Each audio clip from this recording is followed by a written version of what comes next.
ایک مومن آدمی کو اللہ تعالیٰ اپنے قریب بلا کر اس پر اپنا دامن رحمت ڈال دیں گے اور سوال کریں گے تو نے فلاں گناہ کیا تھا، تو نے فلاں گناہ کیا تھا؟ مومن عرض کرے گا ہاں یا اللہ کیا تھا۔ اللہ تعالیٰ اس کے ایک ایک گناہ کے بارے میں سوال کریں گے اور وہ اقرار کرتا چلا جائے گا اور سوچے گا کہ اب تو وہ ضرور ہلاک ہو جائے گا۔ آخر میں اللہ تعالیٰ ارشاد فرمائیں گے میں نے تیرے گناہوں پر دنیا میں بھی پردہ ڈالا ہوا تھا اور آج بھی پردہ ڈال رہا ہوں، اور اسے جنت میں بھیج دیا جائے گا۔ افراد کے علاوہ انبیاء اور رسل کی تکذیب کرنے والی اقوام سے بھی سوال و جواب ہوں گے۔ قوم نوح سے سوال ہوگا تم نے پیغمبر کی تکذیب کیوں کی؟ اور وہ حضرت نوح علیہ السلام اور ان کی دعوت کا انکار کریں گے۔ اللہ تعالیٰ حضرت نوح علیہ السلام سے فرمائیں گے نوح اپنے حق میں گواہی لاؤ۔ حضرت نوح علیہ السلام عرض کریں گے میری گواہی امت محمدیہ ہے۔ چنانچہ امت محمدیہ کے علماء، اولیاء اور صلحاء حاضر کیے جائیں گے اور وہ گواہی دیں گے کہ ہاں نوح پیغمبر بنا کر بھیجے گئے تھے اور انہوں نے 950 سال تک حق رسالت ادا کیا۔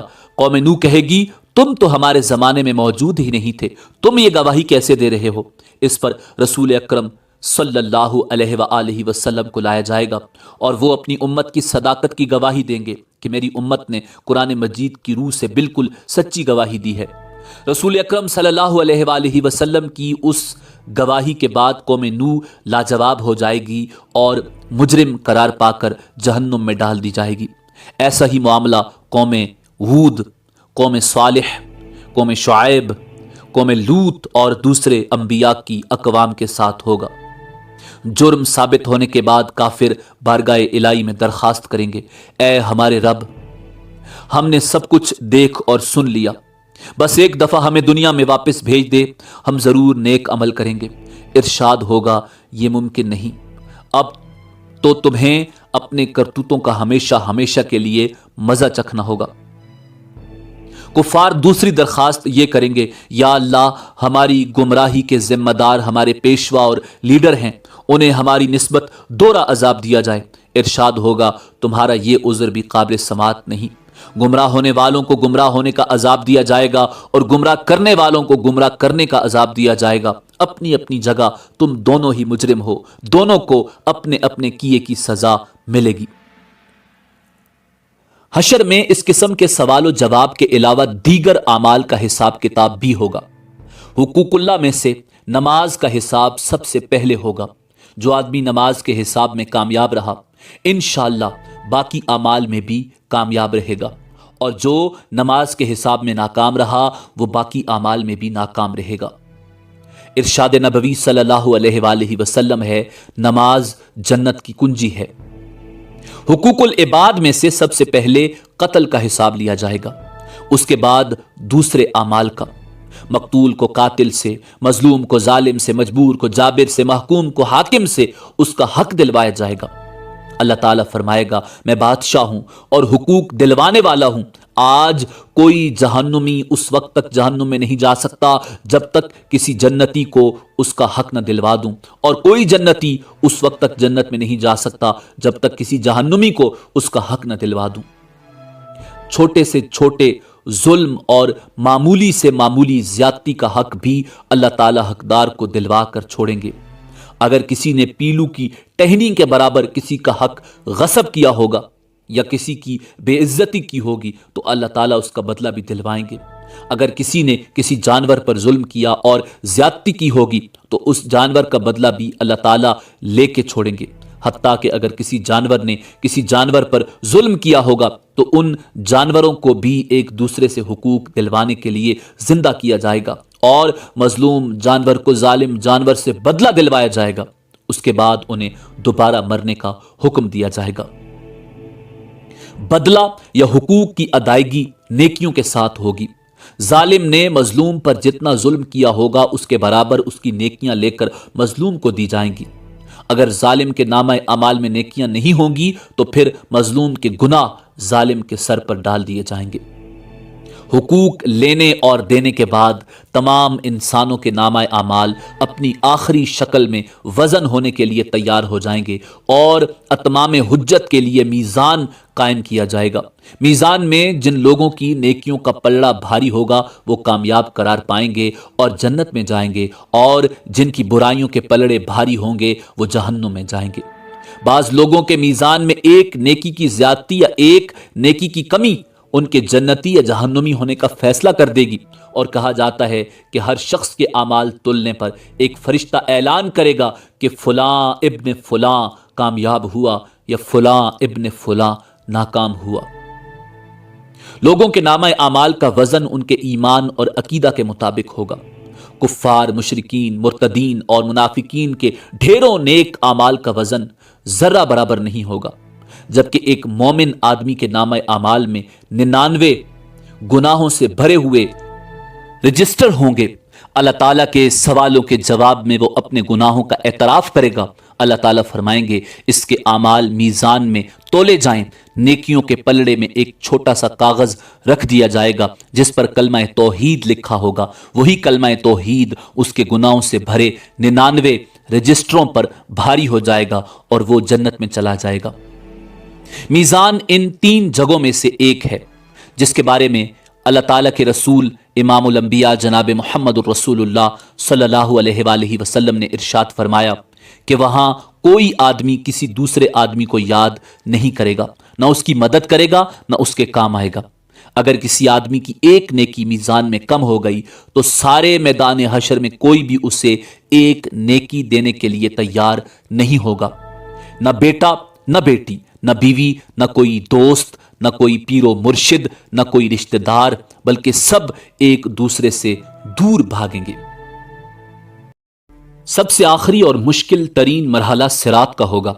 ہر آدمی کو پل صراط سے ہی گزر کر جنت میں جانا ہوگا۔ پل صراط بال سے باریک اور تلوار کی دھار سے زیادہ تیز ہوگا، جسے جہنم کے اوپر رکھا جائے گا اور لوگوں کو اس سے گزرنے کا حکم دیا جائے گا۔ گزرنے سے پہلے پورے میدان حشر میں ہر طرف مکمل تاریکی اور اندھیرا چھا جائے گا۔ ہر آدمی کو اس کے عقیدہ اور اعمال کے مطابق صراط سے گزرنے کے لیے نور دیا جائے گا۔ اہل ایمان کو 2 نور کی مشلیں دی جائیں گی، بعض کو ایک مشل دی جائے گی، بعض لوگوں کو ٹمٹماتے چراغ کی روشنی دی جائے گی، حتیٰ کہ سب سے کم درجہ اس شخص کا ہوگا جس کے پاؤں کے انگوٹھے پر روشنی ہوگی۔ اہل ایمان پل صراط سے گزرتے ہوئے اللہ تعالیٰ سے دعا مانگیں گے، ربنا اتمم لنا نورنا واغفر لنا انک علی کل شیء قدیر۔ اے ہمارے پروردگار، ہمارا نور آخر دم تک قائم رہے، ہمیں بخش دے، بے شک تو ہر چیز پر قادر ہے۔ بعض اہل ایمان بجلی کی تیزی کے ساتھ پل صراط عبور کریں گے، بعض ہوا کی تیزی کے ساتھ، بعض تیز رو گھوڑوں کی رفتار سے اور بعض اونٹوں کی رفتار سے عبور کریں گے۔ بعض لوگ دوڑتے ہوئے، بعض لوگ عام چال سے اور بعض سست رو ہوں گے، بعض گرتے پڑتے، ٹھوکریں کھاتے اور زخمی ہوتے عبور کریں گے۔ پل صراط کے دونوں طرف خودکار کنڈے یعنی ہکس لگے ہوں گے جو اللہ تعالیٰ کے حکم کے مطابق بعض لوگوں کے چلنے میں صرف رکاوٹ ڈالیں گے، بعض لوگوں کو پل کے اوپر ہی بار بار گراتے رہیں گے، بعض لوگوں کو صرف زخمی کریں گے اور بعض کو کھینچ کر جہنم میں ڈال دیں گے۔ کچھ لوگ چند قدم ہی چلیں گے تو انہیں جہنم میں گرا دیا جائے گا، بعض لوگ کچھ فاصلہ طے کر لیں گے تو جہنم میں گرا دیے جائیں گے، بعض لوگ نصف فاصلہ طے کرنے کے بعد گرائے جائیں گے، بعض صراط عبور کرنے کے قریب ہوں گے تو گرا دیے جائیں گے۔ انسان کے اعمال صالحہ صراط پر نہ صرف نور مہیا کریں گے بلکہ انسان کی حفاظت بھی کریں گے، اور کہا جاتا ہے کہ قربانی کے جانور سواریوں کا کام دیں گے۔ صراط سے گزرنے کا منظر اس قدر ہولناک ہوگا کہ کسی کی زبان سے کوئی بات نہیں نکلے گی، صرف انبیاء کرام کی زبان سے یہ آواز سنائی دے گی، رب سلم رب سلم، یا اللہ ہمیں بچا لے، یا اللہ ہمیں بچا لے۔ صراط سب سے پہلے رسول کریم نبی محتشم صلی اللہ علیہ وآلہ وسلم اور آپ کی امت عبور کرے گی، بعد میں دیگر انبیاء اور ان کی امتیں عبور کریں گی۔ صراط عبور کرنے کے بعد تمام اہل ایمان پل صراط کے آخری حصے میں روک لیے جائیں گے۔ اور جن مسلمانوں کے درمیان کوئی غلط فہمی یا گلا شکوہ، غصہ یا ناراضگی ہوگی وہ دور کی جائے گی۔ جب سارے اہل ایمان مکمل طور پر پاک اور صاف ہو جائیں گے تب انہیں جنت میں داخل ہونے کی اجازت دی جائے گی۔ نبی کریم رؤوف الرحیم امام الانبیاء جناب محمد الرسول اللہ صلی اللہ علیہ وآلہ وسلم جنت کے دروازے پر تشریف لائیں گے۔ دروازہ کھلے گا، آپ اپنی امت سمیت جنت میں قدم رنجا فرمائیں گے۔ جنت میں داخل ہونے کے بعد آپ کو اپنی امت کی فکر لاحق ہوگی۔ آپ اپنی امت کا حال دریافت فرمائیں گے۔ جب آپ کو معلوم ہوگا کہ بے شمار امتی جہنم میں ہیں تو آپ اللہ کے حضور سجدہ میں گر پڑیں گے، اللہ تعالیٰ کی حمد و ثنا کر کے سفارش کی اجازت طلب کریں گے۔ طویل مدت سجدہ میں گزارنے کے بعد حکم ہوگا، اے محمد جاؤ، آپ کی امت میں سے جن کے دل میں جو کے دانے کے برابر ایمان ہے انہیں جہنم سے نکال کر جنت میں داخل کر دو۔ رسول کریم صلی اللہ علیہ وآلہ وسلم فرشتوں کو لے کر اپنی امت کے برگزیدہ افراد کے ساتھ جہنم کے کنارے تک جائیں گے اور فرمائیں گے، اپنے اپنے اعزاء و اقارب اور اپنی اپنی جان پہچان کے افراد کی نشانی بتاؤ تاکہ فرشتے انہیں نکال لائیں۔ چنانچہ ایسے لوگ جن کے دل میں جو کے دانے کے برابر ایمان ہوگا جہنم سے نکال کر جنت میں لے جائیں گے۔ اس وقت آپ صلی اللہ علیہ وآلہ وسلم کی امت اہل جنت کا 1/4 ہوگی۔ آپ کی سفارش دیکھ کر دیگر انبیاء کرام بھی اپنی اپنی امتوں کی سفارش کریں گے۔ امت محمدیہ کے شہداء، علماء، اولیاء اور صلحاء کو بھی شفاعت کی اجازت دی جائے گی اور وہ بھی اپنے اپنے اعزاء و اقارب اور جان پہچان کے لوگوں کی سفارش کر کے انہیں جہنم سے نکلوا کر جنت میں لے جائیں گے۔ رسول کریم صلی اللہ علیہ وآلہ وسلم جنت میں واپس پہنچ کر پھر امت کے بارے میں سوال کریں گے، اب میری امت میں سے کتنے آدمی جہنم میں باقی ہیں؟ آپ کو بتایا جائے گا کہ ابھی تو ہزارہ تعداد میں لوگ جہنم میں ہیں۔ آپ پھر سفارش کے لیے سجدہ میں گر پڑیں گے۔ اذن شفاعت ملے گا کہ آپ کی امت کے وہ افراد جن کے دل میں چونٹی یا رائی کے برابر ایمان ہے انہیں بھی نکال لاؤ۔ آپ حسب سابق امت کے علماء و اولیاء صلحاء کو ساتھ لے کر جہنم کے کنارے پہنچیں گے اور رائی کے برابر ایمان والوں کو جہنم سے نکال کر جنت میں لے جائیں گے۔ تب آپ کی امت اہل جنت کی 1/3 ہو جائے گی۔ آپ پھر استغفار فرمائیں گے، میری امت کے کتنے افراد ابھی جہنم میں ہیں؟ آپ کو بتایا جائے گا ابھی تو ہزاروں امتی جہنم میں ہیں۔ آپ اذن شفاعت کے لیے پھر سجدہ ریز ہو جائیں گے، اللہ تعالیٰ کی حمد و ثنا کریں گے۔ آپ کو پھر اذن شفاعت ملے گا کہ چونٹی یا رائی سے کم درجہ کے ایمان والوں کو بھی جہنم سے نکال لاؤ۔ اذن شفاعت ملنے پر آپ پھر فرشتوں کی میت میں اپنی امت کے علماء، فضلاء اور اولیاء و صلحاء کے ساتھ جہنم کے کنارے پہنچیں گے اور امت کے ان افراد کو بھی جہنم سے نکلوائیں گے جن کے دل میں رائی سے بھی کم درجہ کا ایمان ہوگا۔ تب آپ کی امت اہل جنت کی نصف تعداد کے برابر ہو جائے گی۔ چوتھی مرتبہ پھر رسول اکرم صلی اللہ علیہ وآلہ وسلم ان لوگوں کے لیے اذن شفاعت طلب کریں گے جنہوں نے ساری زندگی میں صرف ایک بار لا الہ الا اللہ پڑھا ہوگا۔ اللہ تعالیٰ ارشاد فرمائیں گے، میری عزت، عظمت، جلال اور کبریائی کی قسم، جس نے لا الہ الا اللہ کہا ہے اسے میں خود جہنم سے نکالوں گا۔ چنانچہ آخر میں اللہ تعالیٰ خود ان لوگوں کو جہنم سے نکال کر جنت میں داخل فرمائیں گے جنہوں نے لا الہ الا اللہ کہا ہوگا۔ جنتی لوگ اس آخری گروہ کو اتقاء الرحمن یعنی رحمان کے آزاد کردہ کہہ کر پکاریں گے۔ شفاعت کا سلسلہ جب مکمل ہو جائے گا اور تمام اہل جنت جنت میں داخل ہو جائیں گے، تب اہل جنت میں اپنی اولادوں اور عزیز و اقارب سے ملنے کا تجسس پیدا ہوگا اور وہ ان کے ملنے اور انہیں دیکھنے کی خواہش کا اظہار کریں گے۔ ارشاد باری تعالیٰ ہوگا کہ اولادوں کو ان کے والدین کے ساتھ ملا دیا جائے۔ چنانچہ تمام اہل جنت کے اہل و عیال کو ایک جگہ اکٹھا کر دیا جائے گا۔ اہل جنت کے جنت میں آباد ہو جانے کے بعد اور اہل جہنم کے جہنم میں پہنچنے کے بعد سب کو آواز دی جائے گی، اے اہل جنت جنت کے کنارے پر آ جاؤ، اے اہل جہنم جہنم کے کنارے پر آ جاؤ۔ دونوں فریق جب کناروں پر پہنچیں گے، ایک سفید مینڈا لایا جائے گا جس کے بارے میں سوال کیا جائے گا، اے اہل جنت، اے اہل جہنم، بتاؤ یہ کون ہے؟ کہیں گے یا اللہ یہ موت ہے۔ اس کے بعد اللہ تعالیٰ اس مینڈے کو ذبح کرنے کا حکم دیں گے۔ مینڈے کو ذبح کرنے کے بعد اعلان کر دیا جائے گا، اے جنت والو، تمہارے لیے ہمیشہ ہمیشہ کے لیے جنت ہے، تمہیں کبھی موت نہیں آئے گی، اور اے جہنم والو، تمہارے لیے ہمیشہ ہمیشہ کی جہنم ہے، تمہیں بھی کبھی موت نہیں آئے گی۔ یہ سن کر جنتی لوگ اس قدر خوش ہوں گے کہ اگر خوشی سے مرنا ممکن ہوتا تو جنتی لوگ خوشی سے مر جاتے۔ جہنمی یہ اعلان سن کر اس قدر مغموم ہوں گے کہ اگر غم سے مرنا ممکن ہوتا تو جہنمی لوگ غم سے مر جاتے۔ آخرت کے شدید مصائب و آلام کے مقابلے میں دنیا کے مصائب و آلام نہ صرف عارضی بلکہ بہت ہی کم تر درجے کے ہیں۔ آخرت کی لازوال اور ابدی نعمتوں کے مقابلے میں دنیا کی نعمتیں بالکل عارضی اور کم تر درجے کی ہیں۔